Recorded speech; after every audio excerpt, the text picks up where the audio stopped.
이라는 단어랑 선물이라는 단어로 이루어져 있는데 우리가 보통 꽃이라는 자연물은 긍정의 의미로 쓰일 때가 많아요. 우리가 그래서 누군가를 축하해줄 때 꽃 선물을 해주기도 하고 어딘가 놀러 갔는데 꽃이 막 이렇게 피어 있으면 되게 평화롭죠. 그래서 우리가 꽃은 행복, 평화, 희망 이런 의미를 떠올릴 수 있는 시어라는 거. 근데 그게 한 송이만 있는 게 아니라 덤불로 돼서 여러 개 엉켜서 피어있는 모양새를 한번 확인해주면 됩니다. 그게 엉켜서 여러 꽃이 이렇게 헝클어져 있는 모습은 함께 뭉쳐져 있는 화합의 의미를 가지고 있죠. 이 정도 의미 한번 추측해줘 봤고 선물도 긍정의 의미로 쓰일 수도 있겠다. 자, 그리고 쌤이 고기 있으면 고기에서 힌트 얻어줄 수 있는지 없는지 봐라 라고 했는데 꽃덤불의 3번 문제를 보면 고기가 있긴 해요. 근데 대놓고 작가나 작품에 대해서 힌트를 주고 있다라기보다는 이런 내용이 들어가 있습니다. 사랑이 이루어진 상황을 사랑의 결실이라고 부르는 것은 사랑을 이루기 위해 지극한 노력이 필요하기 때문이다. 사랑하기로 마음먹는 것만으로 사랑의 결실을 얻을 순 없다. 사랑하는 대상에게 지속적으로 관심을 쏟아야 하고 그 대상을 빼앗으려 하거나 위협하는 것들에 맞서야 한다. 이는 연인은 물론 다른 대상을 향한 사랑에서도 마찬가지다. 자, 그냥 아무 생각 없이 있잖아? 그럼 이 시는 사랑과 관련된 시인가? 싶은데 막상 시 읽으러 들어갔을 때 사랑이라는 글자는 얘들아 한 마디도 안 나와. 근데 왜 얘는 사랑에 대한 얘기를 할까라는 생각을 해보면서 거기의 내용을 간단하게 우리가 정리를 해보면 우리가 지극한 노력이라는 걸 해야만 사랑의 결실을 이룰 수가 있대. 근데 여기서 이 지극한 노력은 어떤 노력을 의미하는 거냐면 그 대상에 대해서 계속 뭐 하는 거? 관심을 가지는 거. 지속적인 관심. 제가 뭐 하나? 잘 있나? 이런 관심도 가져야 되고 걔를 빼앗으려고 하는 존재로부터 걔를 지켜내야 된대. 그래서 위협하는 대상에 대해서 경계도 해야 돼. 넉넉히 있으면 안 돼.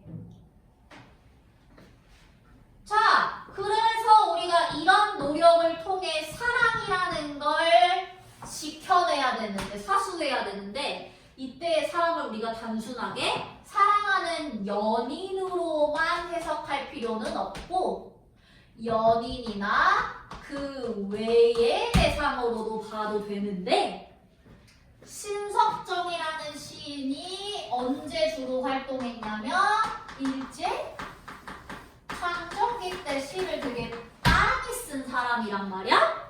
그럼 여기서 그 외의 대상은 누구로도 해석할 수 있겠다. 잃어버린 우리나라 조국으로도 해석할 수 있겠다. 조국을 다시 되찾으려면 이렇게 해야 되겠다라고도 해석할 수 있는 거예요. 자, 그래서 요 맥락에 따라 꽃덤불이라는 작품 읽으러 들어가 봅니다. 지호야, 총 몇 연이에요? 본문 들어가 보면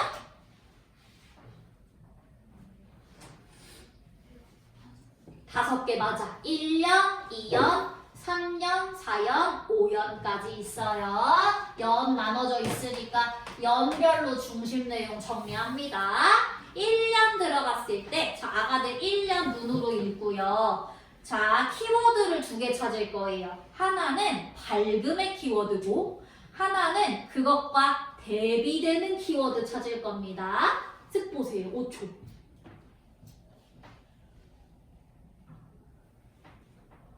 자, 선율아, 밝음의 키워드 뭐 찾았어? 태양. 그렇지, 태양. 자, 우리 시에서 밝음의 키워드는 보통 긍정적인 의미로 많이 나와요. 태양을 의논하는 거룩한 이야기는 자, 태양과 대비되는 키워드 승빈아 어떤 거야? 달빛.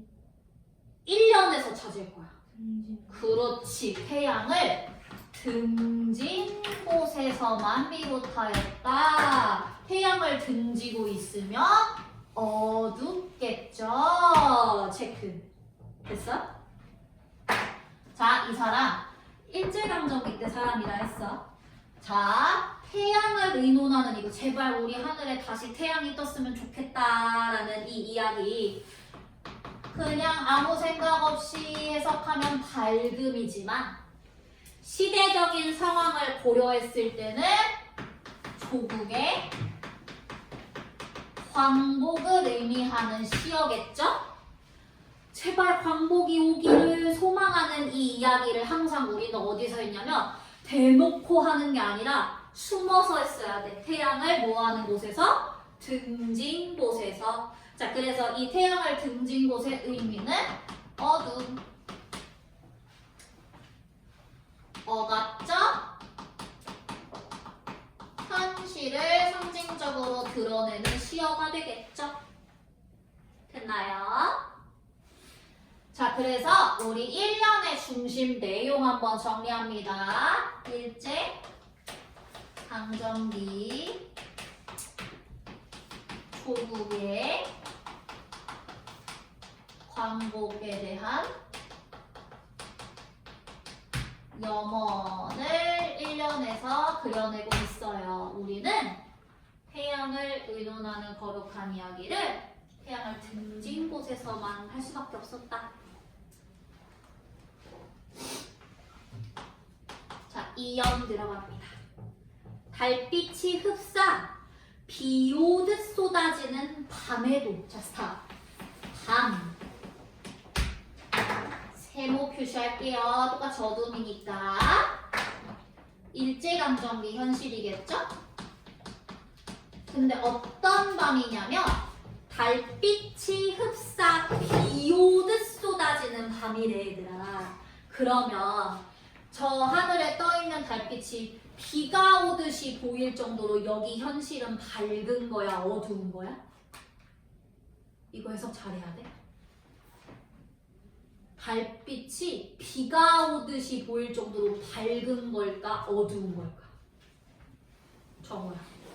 어둡다는 거죠. 너무나도 어두운 현실을 이렇게 비 오듯 쏟아진다라는 비유적인 표현 사용하고 있어요. 비유 중에 이거 뭐뭐 하듯이라는 말 썼으니까 무슨 법이야? 지구법 사용한 거야. 그렇게 어두컴컴한 현실 속에서도 우리는 헐어진 성터를 헤매이면서 했을 때, 자, 우리라는 표면에 드러난 화자도 한번 확인해 주시고, 헐어진 성터 했을 때요. 헐어진이라는 수식어 보면 부정이. 아마 해허가 된 조국의 현실을 이렇게 표현했겠죠? 이 공간을 헤매면서 우리는 참으로 그 언제 우리 하늘에 오롯한 태양을 모시겠느냐고. 언제쯤이면 이 오롯한 태양 만날 수 있냐고. 가슴을 쥐어뜯으며 이야기하며 가슴을 쥐어뜯지 않았느냐라고 합니다.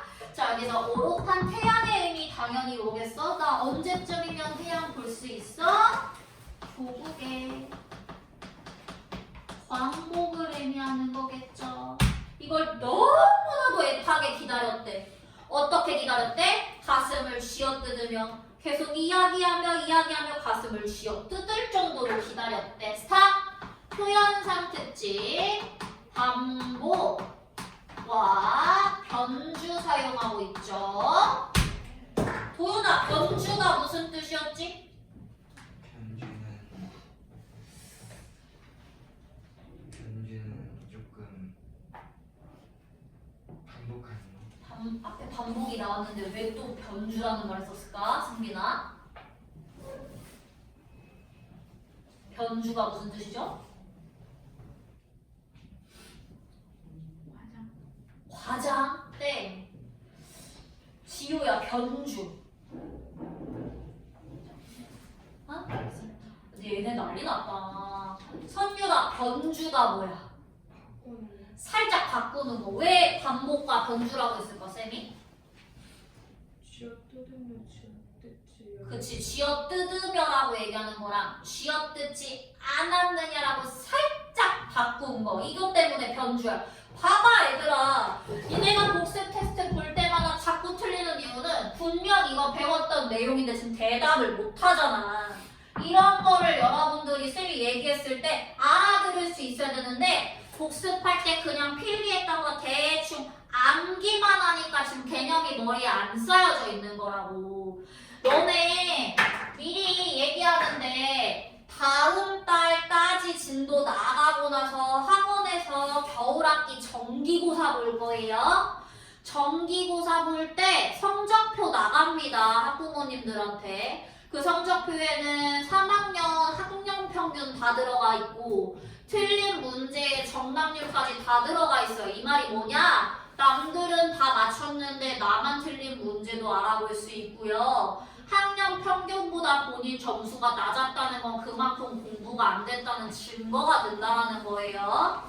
얘들아, 제발 정기고사 본다라는 생각으로 복습 좀 꼼꼼히 해. 뭔 얘기인지 알겠지? 2학년 때부터 다녔던 친구들이 3학년 새학기에 들어온 신입생들보다 복습 테스트를 못 보는 게 말이 되냐. 이런 거 복습해. 수업 시간에 앉아가지고 수업만 듣지 말고 본인이 아는 단어 모르는 단어 구분해야 될 거 아니야. 정우야, 변주 다시 설명해. 무슨 뜻이야? 그치, 변하는 거. 이런 걸 반복과 변주라고 얘기하고요. 가슴을 쥐어뜯지 않았느냐? 라고 물음 던졌지만 질문한 게 아니라 강조하는 거니까 이런 거 무슨 법이라고 해, 지우야? 쟤는 역설 너무 좋아해. 서리법이죠. 자, 서리법 뜻 다시 설명해, 지우.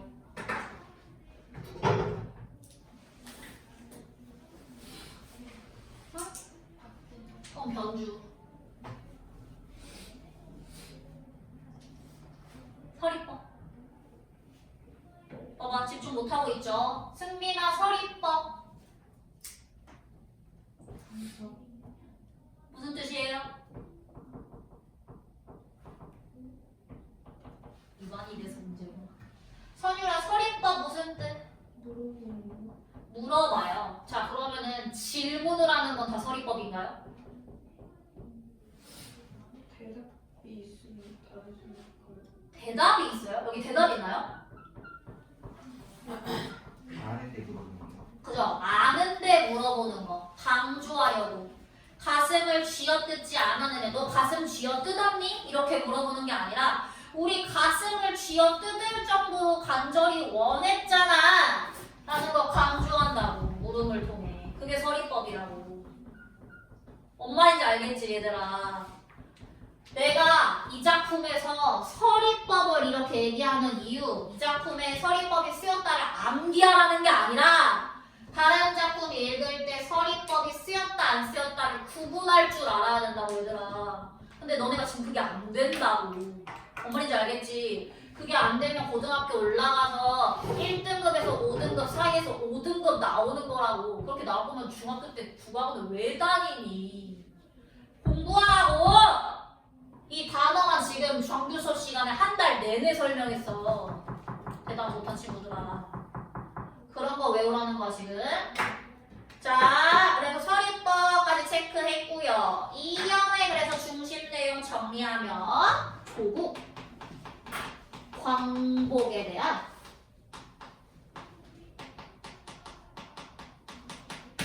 열망을 다루고 있습니다.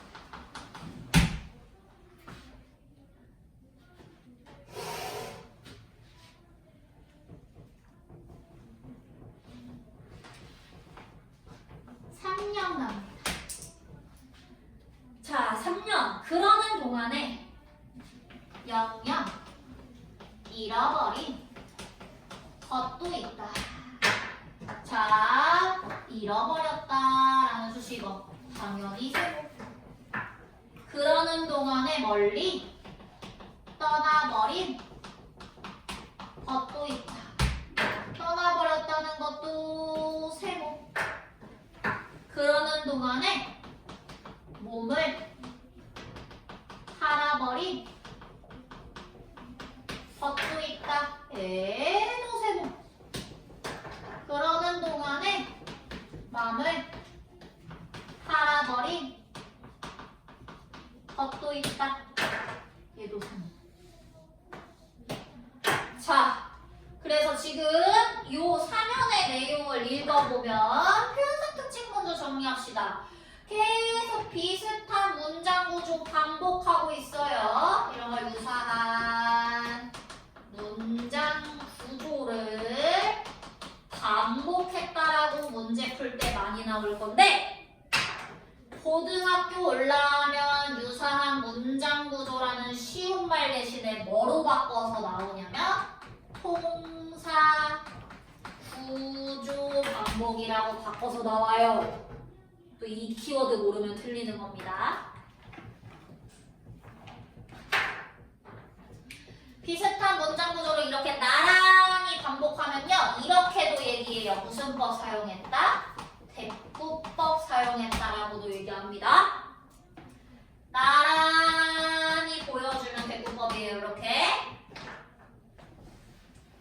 자, 잃어버린 법, 떠나버린 법, 몸을 팔아버린 법, 마음을 팔아버린 법, 다양한 민족의 모습을 열거해주고 있죠.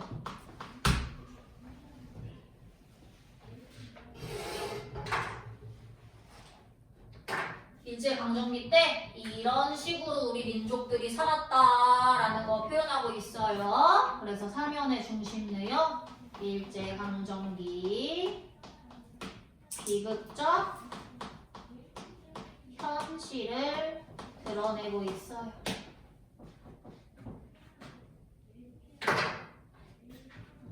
의미 좀 자세하게 들어갈까, 지우야? 잃어버린 것은 어떤 건 얘기하는 걸까? 일제강점기 때?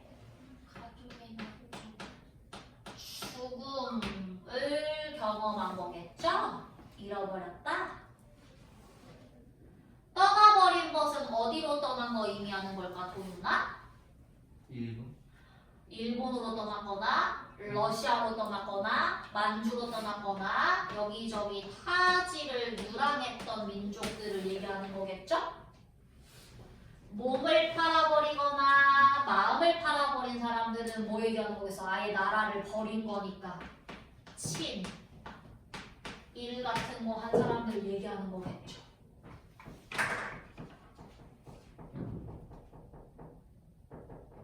자, 그러면서 사연으로 들어가면 그러는 동안에 36회가 지나갔다라고 얘기합니다. 36회 밑줄 한번 그어주시고 왜 36회일까, 도윤아? 일제강점기가 몇 년대부터 몇 년대까지더라? 일제강점기? 1400년대부터?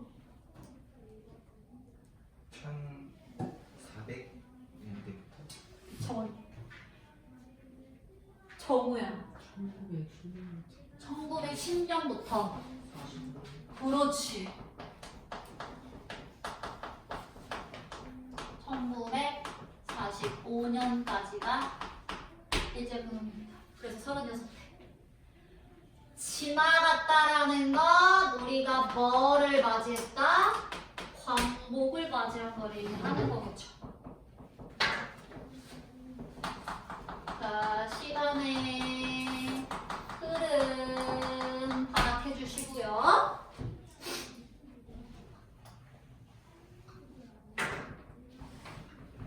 조국의 광복. 지우야, 그러면 이제 화자가 하늘을 올려다 봤을 때 하늘에 뭐가 보여야 돼?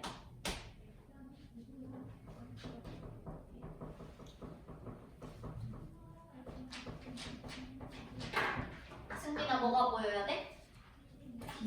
빛이 보여야 되겠지 이제 태양이 떴으니까. 근데 오연에서 다시 우러러보는 이 하늘에 뭐가 보인대? 겨울밤. 아직도 겨울밤. 달이 차다라고 얘기하고 있어요. 광복을 맞이했음에도 불구하고 상황이 긍정적이다, 부정적이다? 부정적이다. 왜 이렇게 표현했을까? 우리나라가 광복을 맞이하고 얼마 안 있다가 뭐가 터져 얘들아? 그치, 6.25 전쟁 터지지. 6.25 전쟁 왜 터졌지? 우리가 스스로 광복이라는 독립을 이룬 게 아니라 외세에서 우리나라에 들어와서 분열이 되죠. 그래서 이 겨울밤이 의미하는 건 광복을 했음에도 불구하고 여전히 혼란스러운 현실이었다라는 걸 표현하는 걸 거예요.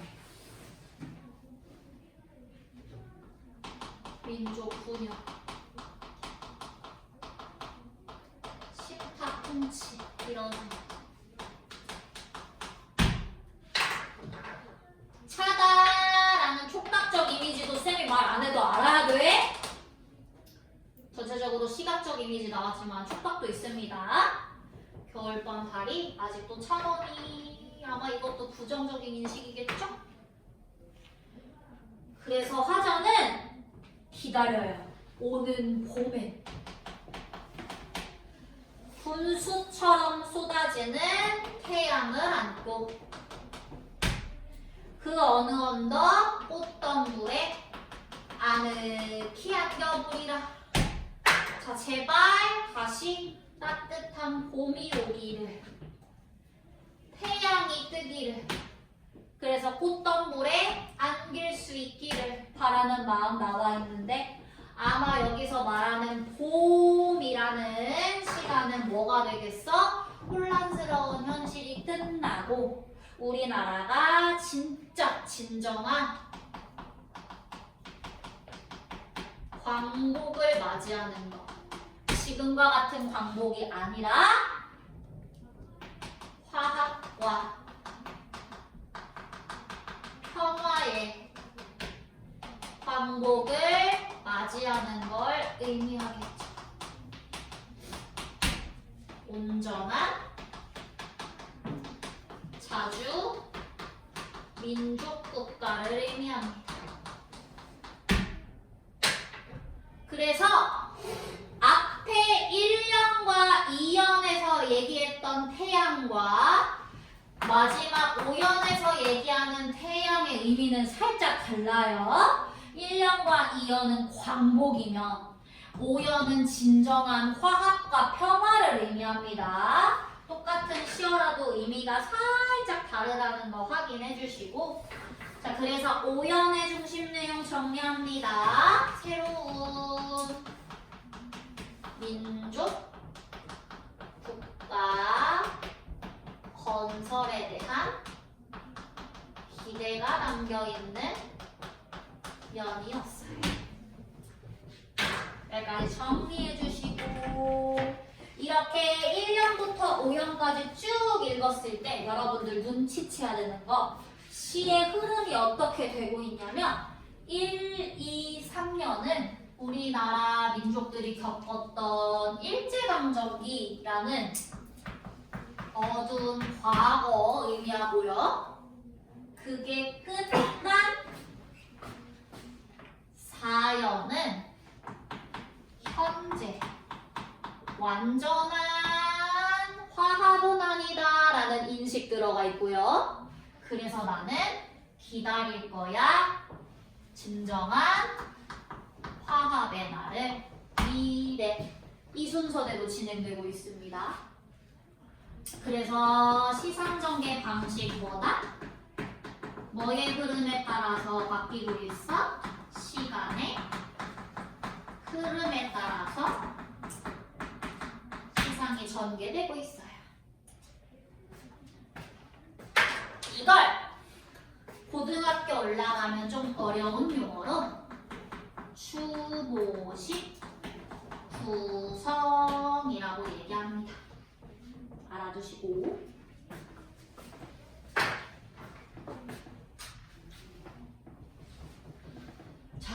그래서 작품의 주제 완전한 자주 국가를 소망하는 시였습니다. 자, 2번 객관식 문제 은근 틀렸던데 다시 한번 물어볼까요?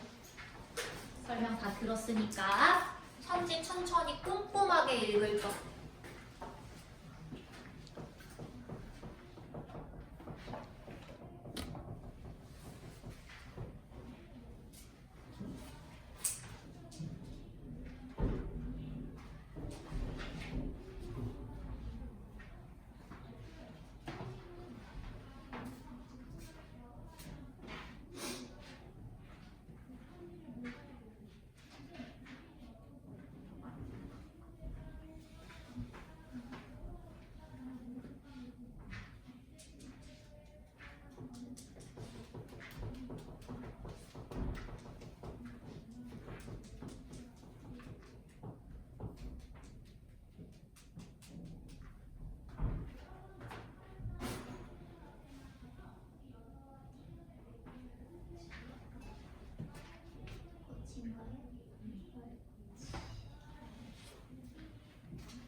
얘는 아직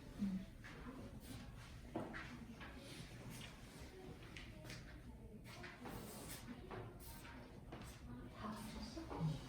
이거지?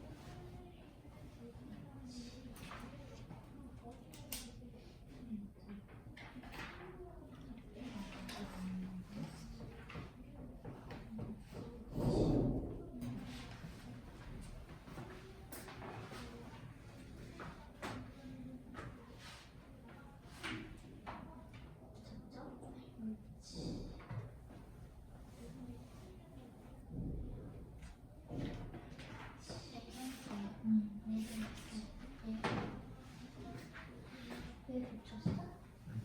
얘 도통 모르겠어? 뭐랑 못하네? 얘랑 누구?